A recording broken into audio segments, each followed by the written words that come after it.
Pemirsa sebangsa dan setanah air, Assalamualaikum warahmatullahi wabarakatuh. Setiap malam di bulan Ramadan tahun ini, tepatnya setelah melaksanakan salat tarawih, Dewan Pimpinan Pusat Partai Demokrasi Indonesia Perjuangan menyajikan Tadarus Ramadan tentang pemikiran api Islam Bung Karno. Nah, bincang-bincang pada Tadarus Ramadan tahun ini akan disampaikan langsung oleh Kiai Haji Zuhairi Misrawi, Duta Besar Republik Indonesia untuk Tunisia. Saya Ahmad Tasif Uluan yang insya Allah akan memoderatori acara ini. Kali ini sudah bersama kita Kiai Haji Zuhairi Misrawi. Apa kabar, Gus? Alhamdulillah baik. Kita semua menikmati suasana Ramadan. Alhamdulillah. Baik itu puasa, sholat tarawih, sahur, dan juga tadarus, belajar menimba ilmu sebanyak-banyaknya tentang pemikiran keislaman Bung Karno yang dikenal dengan api Islam. Baik. Bung Karno ini punya banyak pemikiran, Gus, tentang keislaman khususnya. Walaupun beliau menamai dirinya sebagai tokoh nasional atau kita mengakui sebagai tokoh nasional, tidak bisa kita pungkiri bahwa Soekarno juga punya banyak pemikiran keislaman yang sangat maju, yang sangat progresif. Nah, pada tahun 1926, kalau tidak salah, Gus, mohon koreksi kalau saya keliru, Bung Karno menulis di Suluh Indonesia Muda sebuah opini panjang yang berjudul Nasionalisme, Marxisme, dan juga Islamisme. Barangkali itu opini pertama yang kita temui di buku di bawah bendera revolusi. Nah, barangkali saya ingin mengambil topik itu, Gus, untuk pertemuan pertama kita di Tadarus Ramadan ini. Nah, bagaimana Gus Miftah memandang esensi pemikiran api Islam Bung Karno? Ya, Bung Karno eh, apa banyak mendapatkan inspirasi dari gagasan keislaman, terutama ketika berada di Sukamiskin, di penjara Sukamiskin, lalu kemudian lebih tepatnya juga ketika di pengasingan di Endah di Flores, dan kemudian Bung Karno merenung dan melihat bahwa eh, Islam itu harus dipahami dengan satu lensa, dengan satu perspektif, yaitu kita melihat jiwanya Islam, kita melihat apinya Islam, bukan abunya Islam. Jadi terma api Islam itu sungguhnya adalah hasil dari pembacaan, hasil dari pergulatan Bung Karno dengan hazanah keislaman yang sangat luar biasa, terutama setelah memahami esensi dari Al-Quranul Karim, lalu kemudian dari hadis, dari Sahih Bukhari dan Muslim. Nanti kita akan bedah bagaimana perjumpaan Bung Karno, tetapi juga Bung Karno membaca pemikiran-pemikiran Islam yang sangat maju pada waktu itu, dari eh, Jamaluddin Al-Afghani, Muhammad Abduh, eh, dan lain-lain, sehingga eh, memang ini satu gagasan besar menurut saya tentang keislaman, dan karenanya sangat relevan untuk kita bedah di bulan Ramadan ini, yaitu bagaimana menyelami, menjiwai, memahami api Islam, bukan abu Islam. Kalau kita lihat dalam perspektif Tunisia atau perspektif dunia Islam secara umum, yaitu al-maslahah al-amma, atau dalam termanya Syekh Muhammad Thohir bin Nasur, itu adalah maqasidus syariah. Jadi api Islam sungguhnya adalah perspektif maqasidus syariah, apa yang kita kenal dalam terma keislaman kontemporer. Nah, oleh karena itu sungguhnya kalau kita lihat itu pemikiran Bung Karno sangat luas, sangat kaya, dan menurut saya memang kita beruntung sebagai bangsa dan lebih-lebih sebagai umat Islam. Nah, kita semua termasuk saya sebagai eh, apa, sosok yang mendalami pemikiran Islam ini untuk mempelajari gagasan Bung Karno tentang keislaman, terutama api Islam dulu. Nah, saya punya pengalaman sekitar tahun 2016, itu datang tamu-tamu dari berbagai negara. Ada dari Amerika, ada dari Irak, ada dari Turki, Mesir, Pakistan, Bangladesh.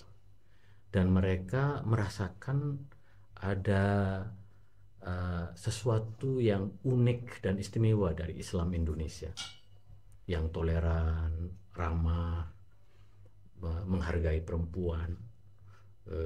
Kita sangat bangga bahwa Indonesia sebagai negara muslim terbesar, yaitu mempunyai seorang perempuan sebagai Presiden Republik Indonesia kelima, yaitu Ibu Profesor Dr. Megawati Soekarno Putri.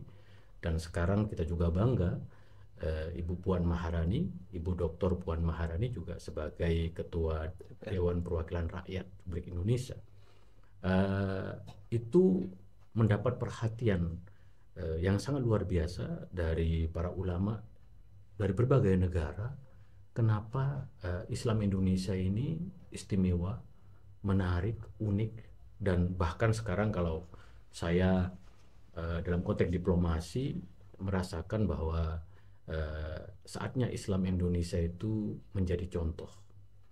Saatnya Islam Indonesia itu menginspirasi dunia Islam, bahkan menginspirasi juga agama-agama yang lain. Misalnya kunjungan Paus Fransiskus ke Indonesia tahun lalu, September 2024, itu juga mendapatkan perhatian karena seorang pimpinan tertinggi dari umat Katolik justru diterima dengan sangat terhormat oleh kita sebagai bangsa Indonesia yang mayoritas Muslim. Dan ini sungguhnya kalau kita lihat dan mengkaji secara genealoginya itu ada pada Bung Karno. Dan salah satu gagasan api Islam yang menurut saya menarik adalah tulisan Bung Karno yang tadi Saudara Hasib sampaikan, yaitu nasionalisme, Islamisme, dan Marxisme. Dan tulisan ini ada di pembahasan utama di buku di bawah Bendera Revolusi. Saya kira ini juga menarik sekali, Gus, karena bagaimana Bung Karno menarik untuk menuju persatuan itu dari keberagaman gerakan-gerakan perjuangan kemerdekaan kala itu, yang menurut saya pandang kan di situ Islamisme, nasionalisme, dan juga Marxisme itu merupakan gagasan-gagasan utama ketika Indonesia akan melaksanakan perjuangan kemerdekaannya, Gus. Bagaimana Gus Mis melihat esensi dari pemikiran Bung Karno tentang tiga golongan ini? Ya, kalau kita lihat Bung Karno selalu mengatakan bahwa saya menggali dari pemikiran saya gali dari bumi Indonesia. Maka kalau kita melihat buku di bawah Bendera Revolusi itu adalah hasil refleksi, hasil pemahaman, hasil pembacaan yang mendalam terhadap konteks keragaman gerakan Indonesia. Yang menarik dari gagasan Bung Karno, nasionalisme, Islamisme, dan Marxisme ini kan ditulis ketika Bung Karno berusia 25 tahun, yaitu pada tahun 1926. Dan semua mengakui tulisan ini tulisan yang saya kira genuine, istimewa, dan patut kita refleksikan kembali dalam konteks Indonesia kekinian. Kenapa? Karena seperti yang Hasif tadi katakan, bahwa Indonesia itu bineka, ada konteks keragaman, termasuk dalam pergerakan politik di Indonesia, ya, juga dalam segi agama, ya kan, dalam segi suku, dalam segi bahasa. Tetapi Bung Karno melihat, merangkum sesungguhnya bagaimana pergerakan politik dan gagasan politik terutama. Nah, tetapi ada satu hal, konteks global sesungguhnya. 1926 itu bertepatan dengan jatuhnya dinasti Ottoman di Turki.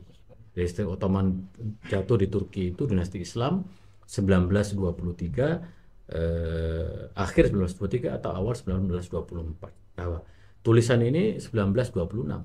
Iya. Jadi sebenarnya tulisan ini merespon situasi geopolitik, situasi kalau bahasa anak sekarang itu adalah keambiaran. Jadi setelah dinasti Islam ini jatuh, so what? Iya. Maka Bung Karno sebagai pemimpin revolusi di Indonesia melihat bahwa perlu ada revolusi gagasan. Karena kalau kita lihat itu nasionalisme, Islamisme dan Marxisme dalam konteks dunia sejak jatuhnya Dinasti Ottoman itu tidak bisa dipersatukan, itu ibarat air dan minyak. Maka Bung Karno melahirkan bahwa Indonesia yang tadi disebutkan itu beragam dari segi gerakan, agama, suku, bahasa, dan juga mungkin juga ideologi politik. Indonesia itu nature-nya, tabiat dari Indonesia itu adalah persatuan. Kalau di Turki atau di Timur Tengah atau bahkan mungkin di Eropa di mana ada pertentangan antara agama dan nasionalisme, kalau ke konteks dunia Islam misalnya di Turki atau di Mesir ada pertentangan antara Islam dan nasionalisme, di Indonesia tidak. Nasionalisme, Islamisme dan Marxisme ini bisa dipersatukan, dan ini adalah pemikiran yang genuine, yang sangat istimewa, dan kita patut bersyukur kepada Bung Karno karena dari gagasan ini kemudian kita bisa melahirkan Pancasila. Pancasila itu kan pidato Pancasila 1 Juni 1945. Nanti kita akan bedah Pancasila sebagai manifestasi dari Islam berkeadaban itu. Nah, oleh karena itu kata kunci dalam tulisan Bung Karno itu adalah persatuan. Persatuan itu juga menandakan bahwa ya setiap gagasan, setiap ideologi mungkin berbeda. Iya. Tetapi pada hakikatnya kalau kita melihat apinya, kata Bung Karno, substansinya, jiwanya, sungguhnya itu bisa dipersatukan. Nah, kita misalnya di Indonesia, watak nature dari kita itu adalah persatuan. Kita saudara Hasib mungkin dari suku Sunda, saya dari suku Madura, tetapi kan kita adalah satu bangsa, kita adalah negara Indonesia gitu. Dan ini yang saya ingin mengatakan, sulit rasanya kita bisa mencapai kemerdekaan dan mewujudkan persatuan keindonesiaan itu dalam sila ketiga jikalau Bung Karno tidak menulis gagasan ini, yaitu nasionalisme, Islamisme, dan Marxisme. Dan ini sudah kita buktikan. Saya misalnya sebagai duta besar, orang terkagum-kagum melihat Indonesia itu dengan jumlah 280 juta penduduk, dengan jumlah pulau yang melebihi 17.000, dengan keragaman suku, agama, dan bahasa, kita bersatu. Dan Bung Karno memulainya itu dengan mencoba untuk mencari titik temu di antara berbagai gagasan-gagasan, di antaranya nasionalisme, Islamisme, dan Marxisme. Sehingga kita ya sampai saat ini tidak ada perbedaan dalam segi memahami bagian-bagian kecil dalam ide nasionalisme, Islamisme, dan Marxisme. Tapi secara umum gambarannya kita bisa bersatu sebagai sebuah bangsa dan negara. Menarik yang disampaikan oleh Gus Mis bahwa keislaman atau Islamisme dan juga nasionalisme dan juga Marxisme tentunya bisa disatukan oleh Bung Karno dengan begitu indah, dengan begitu damainya. Kalau kita lihat begitu keras Gus, ideologi yang saling bertabrakan tadi, dirasa sangat bertabrakan, tetapi di tangan seorang Bung Karno itu bisa disatukan dalam sebuah Indonesia. Nah, bagaimana Gus Mus melihat korelasi antara nasionalisme dan juga Islamisme atau politik Islam? Ya, kalau kita melihat ini satu hal yang menarik. Betul. Bung Karno selalu mengatakan bahwa saya ini Thais, saya ini beragama, dan agama saya adalah Islam. Tetapi kata Bung Karno, saya juga nasionalis, di mana paham politik saya itu adalah kebangsaan. Dan kita lihat misalnya di banyak negara, misalnya sekarang kalau kita lihat di Mesir misalnya, di Mesir misalnya konstitusinya masih mengatakan bahwa Mesir adalah negara berlandaskan Islam misalnya.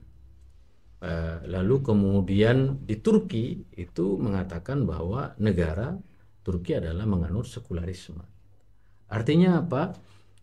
Tidak ada satu terobosan baru untuk mensimbiosiskan, untuk mempertemukan antara nasionalisme dan Islam.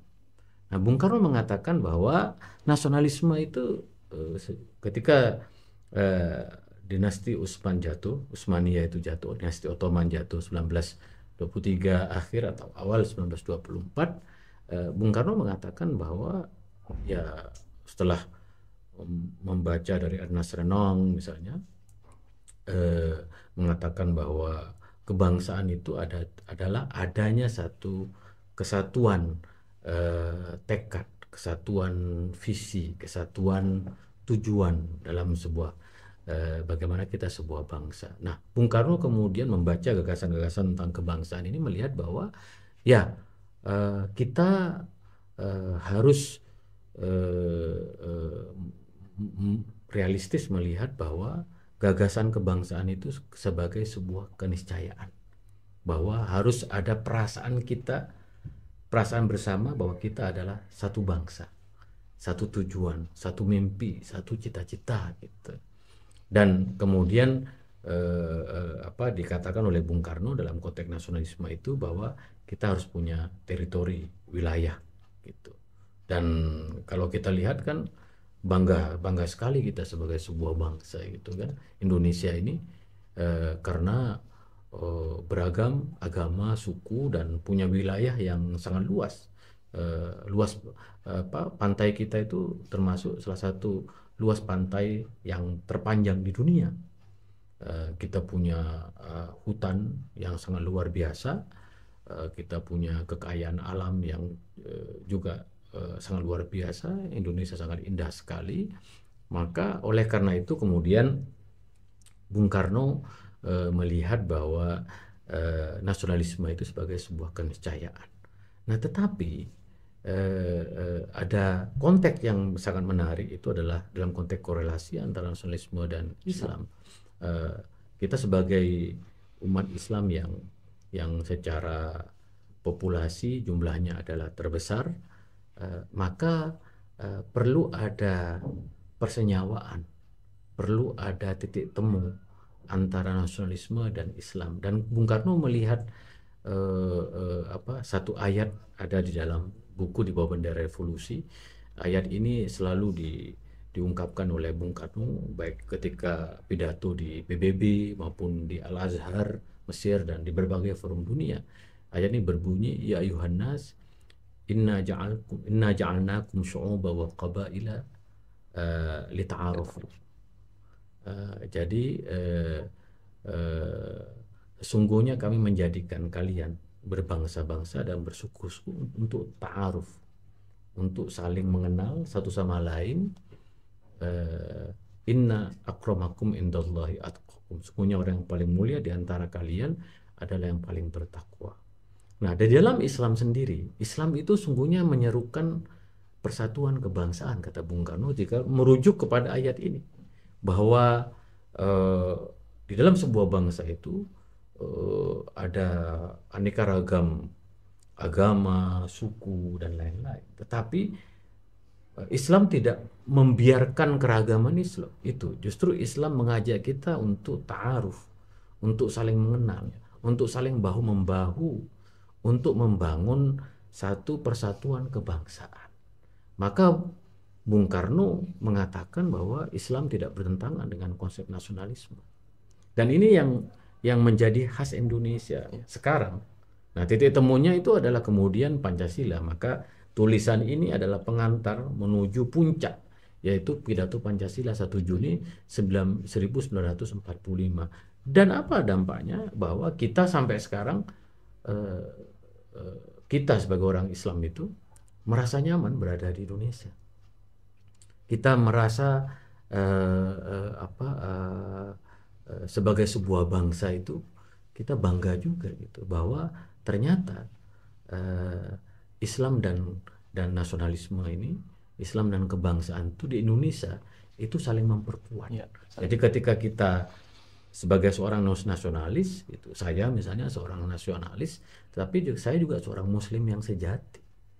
Bahwa ketika kita berjuang untuk Indonesia, sesungguhnya kita juga sedang memperjuangkan pesan-pesan eh, Al-Quran tadi itu, yaitu lita'arufu itu, bahwa bersatu sebagai sebuah bangsa itu juga adalah ajaran agama. ajaran Islam. Nah ini menurut saya bagi kaum milenial, saya perlu untuk terus menyelami pemikiran Bung Karno ini bahwa tugas kita sebagai umat Islam itu menjadikan Indonesia itu baldatun thayyibatun wa rabbun ghafur. Menjadikan Indonesia itu semakin maju, semakin sejahtera, semakin memberikan manfaat. Sehingga kemudian kita memberikan contoh kepada dunia, setidak-tidaknya kepada dunia Islam yang lain, bahwa kita kaum muslim ini harus berada di garda terdepan untuk terus menjaga keindonesiaan kita. Dan memang menarik pada akhirnya misalnya kalau kita lihat dalam perspektif PDI Perjuangan sebagai partai nasionalis, sekarang alhamdulillah ya, PDI Perjuangan kita hat-trick memenangkan pemilu dalam 3 kali pemilu terakhir. Kita masih menjadi partai yang terbesar di Indonesia, menunjukkan bahwa itu memang itulah nature-nya Indonesia.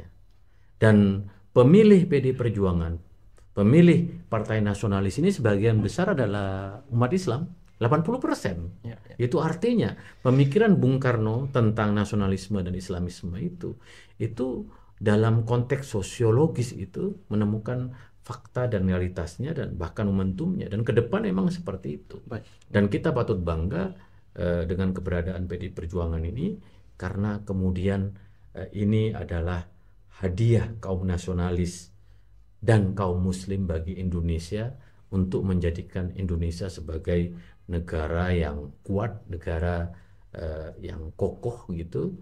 Dan misalnya saya di Tunisia merasakan langsung bagaimana kita bisa menjadi contoh sebagai bangsa yang besar dan juga merahmati umat Islam dan umat agama-agama yang lain. Baik, Gus. Yang kedua, itu Bung Karno juga menyatukan antara gagasan Islamisme dan Marxisme. Nah, Marxisme yang sedikit Hasif tahu bahwa banyak menjadi kesemboyan bahwa agama itu adalah candu. Nah, bagaimana Bung Karno menjembatani antara Marxisme dan juga Islamisme, Gus? Ya, Bung Karno karena kan konteks pada waktu itu, baik konteks ideologi maupun konteks politik di Indonesia, bahwa gagasan Marxisme itu gagasan yang mendunia, gagasan global dan mundial gitu. Dan kita melihat bahwa Marxisme itu sebagai sebuah realitas, sebagai fakta ideologis dan politik memang ada gitu. Nah, Bung Karno mengatakan dalam bukunya Di Bawah Bendera Revolusi, dalam tulisan Nasionalisme, Islamisme dan Marxisme itu, dia belajar sosialisme dari Cokro Aminoto, ya kan?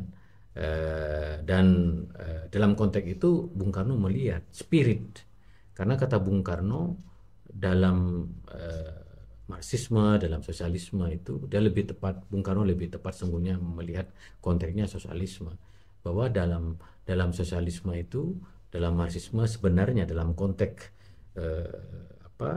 Cokro Aminoto pada waktu itu, Bung Karno mengatakan bahwa di situ ada spiritualitas. Spiritualitasnya itu apa? Adalah keadilan sosial. Maka kalau kita lihat nasionalisme itu adalah kebangsaan, Islamisme adalah religiusitas atau mungkin teisme dalam konteks keberagamaan, lalu kemudian Marxisme itu adalah keadilan sosial. Maka Bung Karno mengatakan saya ini dengan NU, dengan Nahdlatul Ulama sama saja. Kenapa kata Bung Karno? Karena saya seorang teis, seorang Muslim, seorang nasionalis. Dalam segi politik saya ini adalah politik kebangsaan, tetapi dalam orientasi bagaimana politik itu diekspresikan itu adalah keadilan sosial. Maka Bung Karno memahami bahwa sebenarnya dalam diri perjuangan kaum Marxis, perjuangan kaum sosialis ini adalah menciptakan keadilan sosial. Keadilan sosial itu apa? Untuk orang-orang rakyat, untuk wong cilik, untuk kalangan kaum marhen. Maka sebenarnya kalau melihat cara pandang Bung Karno ingin melihat dalam nasionalisme, Islamisme dan Marxisme ini bagaimana agar hal-hal yang mempersatukan. Saya kira kalau misalnya Islam dan Marxisme dalam konteks keadilan sosial, itu sangat kentara sekali. Bung Karno mengatakan, terutama dalam konteks riba, la taqrabur riba, gitu kan? La ta'kulu amwalakum bainakum birriba, gitu. La ta'kulur riba ad'afan mudha'afa. Bung Karno mengutip dalam kitabnya itu bahwa riba itu sesuatu yang tidak sesuai dengan prinsip keadilan sosial, karena merugikan orang-orang kecil, kaum marhen dan wong cilik. Maka Bung Karno mendorong supaya dalam konteks ekonomi itu ada keadilan sosial, dan itu kemudian kalau kita lihat dalam Pancasila ada konteks keadilan sosial itu. Nah, Islam dan Marxisme, Islam dan keadilan sosial itu mempunyai titik temu yang sangat luar biasa. Bahkan keadilan sosial itu adalah prinsip yang diperjuangkan oleh Islam. Di dalam Al-Quran misalnya ada ayat yang berbunyi, i'dilu wa aqrabu littaqwa wa antahkumu bainakum bil adl. Hendaklah kalian berlaku adil, karena adil itu lebih dekat dengan ketakwaan, lebih dekat dengan Tuhan. Wa antahkumu bainakum bil adl. Hendaklah kalian memimpin di antara umat kalian dengan adil. Jadi kebangsaan, Islam itu sendiri, dan keadilan sosial. Jadi ini menurut saya adalah ijtihad yang sangat luar biasa, pemikiran yang genuine dari Bung Karno untuk menjadi pilar bagi lahirnya Indonesia, karena ditulis 1926 tadi itu. Ini merupakan pikiran-pikiran yang turut melahirkan Indonesia Raya yang kita banggakan saat ini. Baik, Gus. Terakhir, bagaimana kita selaku generasi sekarang ini yang membangun Indonesia, terutama saya yang